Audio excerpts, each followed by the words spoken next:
नमस्कार दोस्तों, आप सभी का इस YouTube चैनल पर बहुत बहुत स्वागत है। दोस्तों, इस वीडियो में हम केंद्रीय शिक्षक पात्रता परीक्षा के गत वर्षों के प्रश्न पत्र हल करने के क्रम में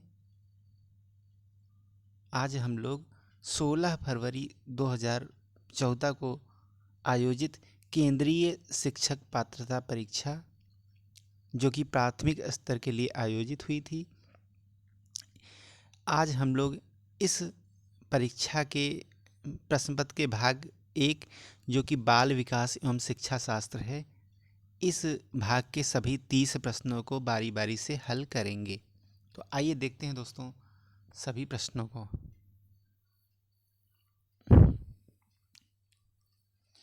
हमारा पहला प्रश्न है, केंद्रीय माध्यमिक शिक्षा बोर्ड सीबीएसई द्वारा अपनाए गए प्रगतिशील शिक्षा के प्रतिपादन में बच्चों का सामाजिकरण जिस प्रकार से किया जाता है, उससे अपेक्षा की जाती है कि वे समय नष्ट करने वाली सामाजिक आदतों प्रकृति का त्याग करें तथा सीखें कि किस प्रकार अच्छी श्रेणियां पाई जा सकती हैं।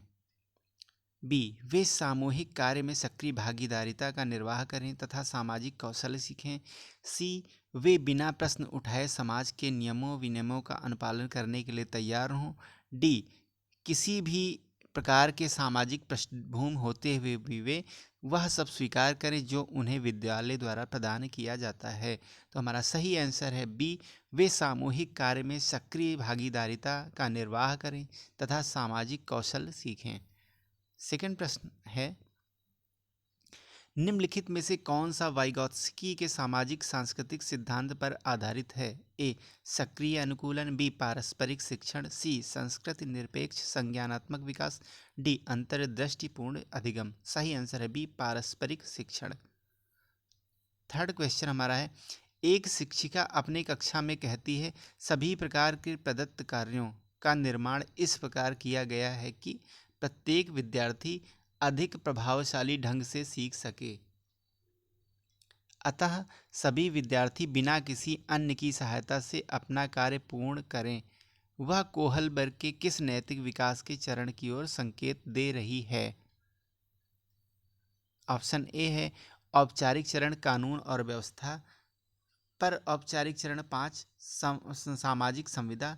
सी, पूर्व औपचारिक चरण 1 दंड परिवर्जन।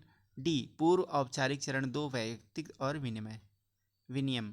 सही आंसर है ए, औपचारिक चरण 4 कानून और व्यवस्था। चौथा प्रश्न है, 14 वर्षीय देविका अपने आप में पृथक स्वनियंत्रित व्यक्ति की भावना को विकसित करने का प्रयास कर रही है। वह विकसित कर रही है ए, नियमों के प्रति घृणा। बी, स्वायत्तता। सी, किशोरावस्था आत्मक अक्कड़पन। डी, परिपक्वता। सही आंसर है बी, स्वायत्तता।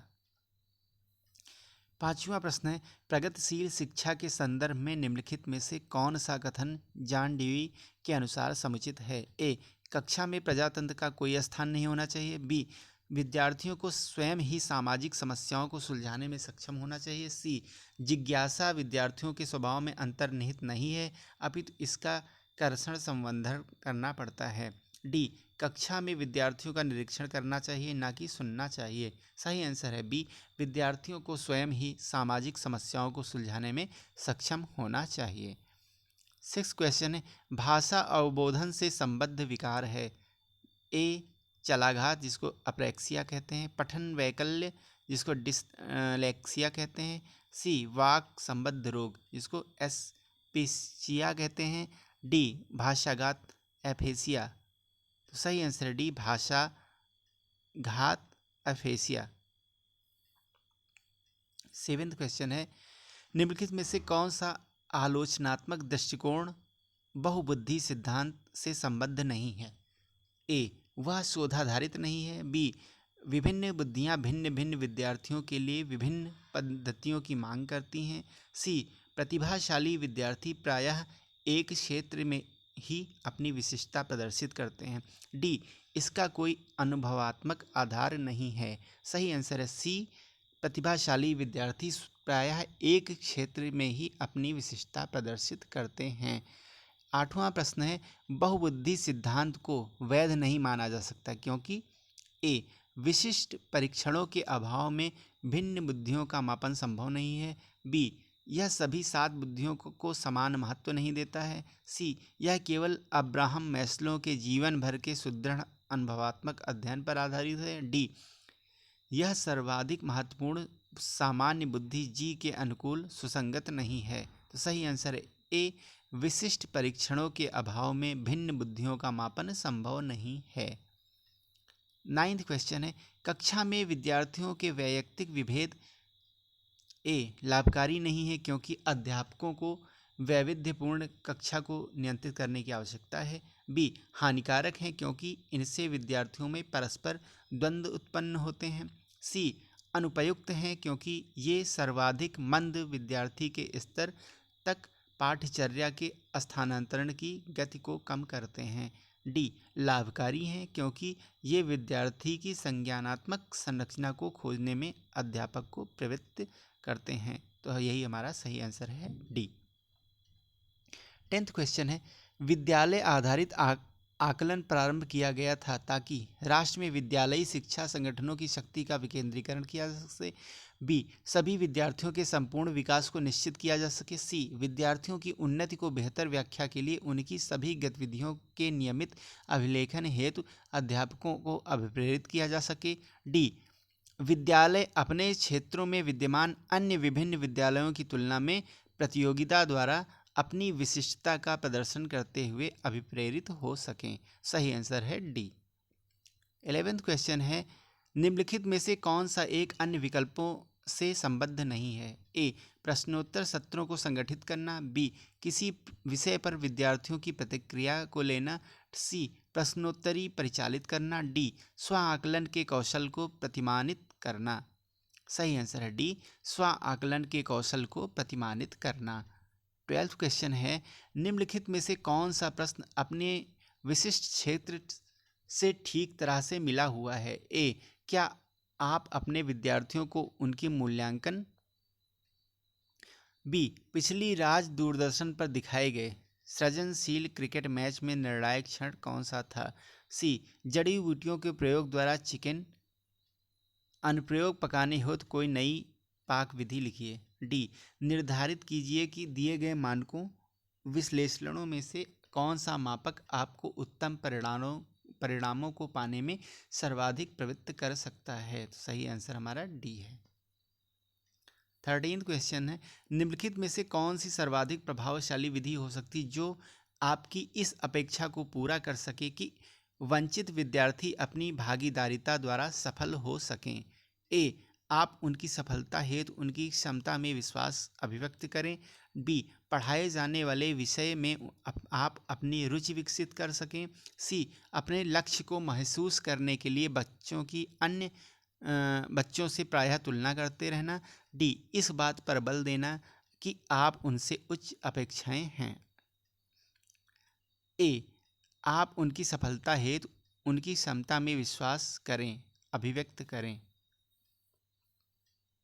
14th क्वेश्चन, निम्नलिखित में से कौन सा विकासात्मक विकार का उदाहरण नहीं है। ए, आत्मविमोह। बी, प्रमस्तिष्कघात। सी, पर अभिघातज तनाव। डी, न्यून अवधान सक्रिय विकास। तो सही आंसर है सी, पर अभिशातज तनाव। 15th क्वेश्चन, बहुशिक्षण शास्त्रीय तकनीकें वर्गीकृत अधिगम सामग्री बहु आकलन तकनीकें तथा परिवर्तनीय जटिलता एवं सामग्री का स्वरूप निम्नलिखित में से किससे संबद्ध है। ए, सार्वभौमिक अधिगम प्रारूप। बी, उपचारात्मक शिक्षण। सी, विभेदित अनुदेशन। डी, पारस्परिक शिक्षण। सही आंसर है सी, विभेदित अनुदेशन। 16th क्वेश्चन है, निम्नलिखित में से कौन से प्रतिभाशाली अधिगमकर्ताओं के लिए क्या समुचित है। ए, वे अन्य को भी कुशल प्रभावी बनाते हैं तथा सहयोगी अधिगम के लिए आवश्यक हैं। बी, वे सदैव अन्यों का नेतृत्व करते हैं और कक्षा में अतिरिक्त उत्तरदायित्व ग्रहण करते हैं। सी, अपनी उच्च स्तरीय संवेदनात्मकता के कारण वे भी निम्न श्रेणी पा सकते हैं। डी, बुनियादी तौर पर उनकी मस्तिष्कीय शक्ति के कारण ही उनका महत्व है। तो सही आंसर है सी, अपनी उच्च स्तरीय संवेदनात्मकता आवश्यकता के कारण वे भी निम्न श्रेणी पा सकते हैं। 17th क्वेश्चन है, विद्यालयों में समावेशन मुख्यतः केंद्रित होता है। ए, विशिष्ट श्रेणी वाले बच्चों के लिए सूक्ष्म प्रावधानों के निर्माण पर। बी, केवल निर्योग्य छात्रों की आवश्यकताओं को पूर्ण करने पर। सी, संपूर्ण कक्षा की कीमत पर निर्योग्य बच्चों की आवश्यकताओं को पूरा करने पर। डी, विद्यालयों में निरक्षर अभिभावकों की शैक्षिक आवश्यकताओं पर। तो सही आंसर है ए, विशिष्ट श्रेणी वाले बच्चों के लिए सूक्ष्माति सूक्ष्म प्रावधानों के निर्माण पर। 18th क्वेश्चन है, बच्चों में सीखी गई निस्सहायता का कारण है। ए, यह व्यवहार को अर्जित कर लेना कि वे सफल नहीं हो सकते। बी, कक्षा गतिविधियों के प्रति कठोर निर्णय। सी, अपने अभिभावकों की अपेक्षाओं के साथ तालमेल ना बिठा पाना। डी, अध्ययन को गंभीरतापूर्वक ना लेने हेतु नैतिक निर्णय। तो हमारा सही आंसर है ए, इस व्यवहार को अर्जित कर लेना कि वे सफल नहीं हो सकते। 19th क्वेश्चन है, यदि एक विद्यार्थी विद्यालय में लगातार निम्नतर श्रेणी प्राप्त करता है तो उसके अभिभावक को उसकी सहायता हेतु परामर्श दिया जा सकता है कि वह अध्यापकों की घनिष्ठ संगत में कार्य करें। बी, मोबाइल फ़ोन, चलचित्र, कॉमिक्स, खेल हेतु अतिरिक्त कॉल पर रोक लगाएं। सी, जो भली भांति शिक्षा नहीं ले पाए उनकी जीवन संबंधी कठिनाइयों को वर्णन करें। डी, घर पर ही उनको परिश्रम पूर्वक कार्य करने पर बल दें। तो सही आंसर है ए, वह अध्यापकों की घनिष्ठ संगति में कार्य करें। 20th क्वेश्चन है, निम्नलिखित में से समस्या समाधान को क्या बाधित नहीं करता। ए, अंतर्दृष्टि। बी, मानसिक प्रारूपता। सी, मोर्चाबंदी। डी, निर्धारण। सही आंसर है ए, अंतर्दृष्टि। 21st क्वेश्चन है, एक शिक्षिका पाठ को पूर्व पठित पाठ से जोड़ते हुए बच्चों को सारांश लिखना सिखा रही है।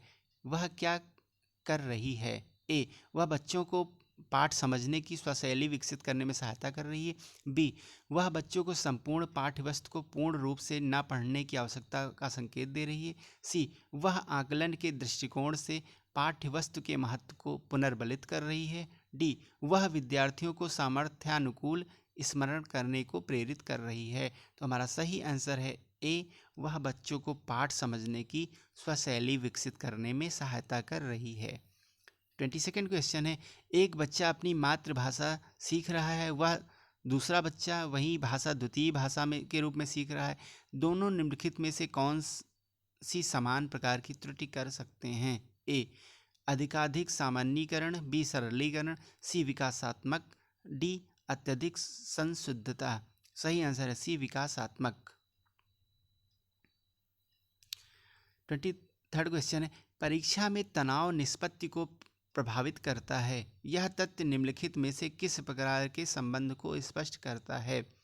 ए, संज्ञान भावना। बी, तनाव विलोपन। सी, निष्पत्ति चिंता। डी, संज्ञान प्रतियोगिता। तो सही आंसर है ए, संज्ञान भावना। 24th क्वेश्चन है, एक अध्यापक उस बच्चे के साथ परामर्श करते हैं जिसकी निष्पत्त्यात्मक प्रगति एक दुर्घटना के पश्चात अनुकूल नहीं है। निम्नलिखित में से कौन सी प्रक्रिया विद्यालय में परामर्श के लिए सबसे बेहतर हो सकती है। ए, यह एक उपशामक उपाय है ताकि लोग अपने को आरामदायक महसूस कर सकें। बी, यह अपने विचारों द्वारा खोज करने हेतु लोगों में आत्मविश्वास का निर्माण करता है। सी, विद्यार्थियों को भविष्य के विकल्पों को चुनने हेतु यह एक अच्छा संभावित परामर्श है। डी, इस कार्य को केवल अनुभवी कुशल व्यावसायिक विशेषज्ञ से कराया जा सकता है। सही आंसर है बी, यह अपने विचारों द्वारा खोज करने हेतु लोगों में आत्मविश्वास का निर्माण करता है। 25th क्वेश्चन है, एक विद्यार्थी उच्च स्तरीय सृजनशील रंगमंचीय कलाकार बनना चाहता है, उसके लिए निम्नलिखित में से कौन सा उपाय सबसे कम प्रेरक होगा। ए, राज्य स्तरीय प्रतियोगिता को जीतने का प्रयास करना ताकि छात्रवृत्ति पाई जा सके। बी, अपने रंगमंचीय कलाकार साथियों के साथ समानुभूतिपूर्ण स्नेही तथा सहयोगी संबंध विकसित करना। सी, उन रंगमंचीय कौशलों को अधिक समय देना जिनसे बड़े प्रफुल्लित। डी, संसार के श्रेष्ठ रंगमंचीय कलाकारों की निष्पत्ति से संबद्ध साहित्य पढ़ने के लिए तथा उनसे सीखने के प्रयास के लिए कहना। सही आंसर है सी, उन रंगमंचीय कौशलों को अधिक समय देना जिनसे बड़े प्रफुल्लित होते हैं। 26 इनमें से कौन सा सिद्धांतकार का यह मत स्पष्ट करता है कि बच्चे अपनी वृद्धि एवं विकास हेतु कठोर अध्ययन करते हैं? ए बंडूरा, बी मैस्लो, सी स्किनर, डी पियाजे। सही आंसर है बी मैस्लो। 27वां क्वेश्चन है, निम्नलिखित में कौन सा तत्व कक्षा में अधिगम हेतु सहायक हो सकता है? ए बच्चों को अधिगम हेतु प्रेरित करने के लिए परीक्षणों की संख्या को बढ़ा देना, बी अध्यापकों द्वारा बच्चों की स्वायत्तता को बढ़ावा न व सहायता देना, सी समानता बनाए रखने के लिए किसी एक अनुदेशन पद्धति पर टिके रहना, डी कालांश की अवधि का 40 मिनट से 50 मिनट तक बढ़ा देना। सही आंसर है बी अध्यापकों द्वारा बच्चों की स्वायत्तता को बढ़ावा देना चाहिए। 28 क्वेश्चन है, परिपक्व विद्यार्थी ए इस बात में विश्वास करते हैं कि उनके अध्ययन में भावनाओं का कोई स्थान नहीं है, बी अपनी बौद्धिकता के साथ अपने सभी प्रकार के द्वंद्वों का शीघ्र समाधान कर लेते हैं, सी अपने अध्ययन में कभी कभी भावनाओं की सहायता चाहते हैं, डी कठिन परिस्थितियों में भी अध्ययन से विचलित नहीं होते। सही आंसर है बी अपनी बौद्धिकता के साथ अपने सभी प्रकार के द्वंद्वों का शीघ्र समाधान कर लेते हैं। 29वां क्वेश्चन है, पूर्व विद्यालय में पहली बार आया बच्चा मुक्त रूप से चिल्लाता है। 2 वर्ष पश्चात वही बच्चा जब प्रारंभिक विद्यालय में पहली बार जाता है तो वह अपने तनाव चिल्लाकर व्यक्त नहीं करता, अपितु उसके कंधे व गर्दन की 3 पेशियां तन जाती हैं। उसके इस व्यवहारिक परिवर्तन का क्या सैद्धांतिक आधार हो सकता है? ए विकास क्रमिक प्रकार से होता है, बी विकास निरंतरीय होता है, सी अलग अलग लोगों में विकास भी भिन्न रूप से होता है, डी विभेद व एकीकरण विकास के लक्षण हैं। तो सही आंसर है डी विभेद व एकीकरण विकास के लक्षण हैं। 30वां क्वेश्चन है, निम्नलिखित में कौन सा कथन सत्य है? ए आनुवंशिक बनावट व्यक्ति की परिवेश की गुणवत्ता के प्रति प्रत्युत्तरात्मकता को प्रभावित करती है, बी गोद लिए गए बच्चों का वही बुद्धि लाभदांक IQ होता है जो गोद लिए गए उनके सहोदर भाई बहन का होता है, सी अनुभव मस्तिष्क के विकास को प्रभावित नहीं करता है, डी विद्यालयीकरण का बुद्धि पर कोई प्रभाव नहीं पड़ता है। तो इसका सही आंसर है ए आनुवंशिक बनावट व्यक्ति की परिवेश की गुणवत्ता के प्रति प्रत्युत्तरात्मकता को प्रभावित करती है। तो दोस्तों ये थे 30 प्रश्न जो आपकी परीक्षा में पूछे गए थे। उम्मीद है दोस्तों प्रश्नों की यह श्रृंखला आपको पसंद आई होगी और आपके लिए बहुत ही लाभकारी साबित होगी। Thank you.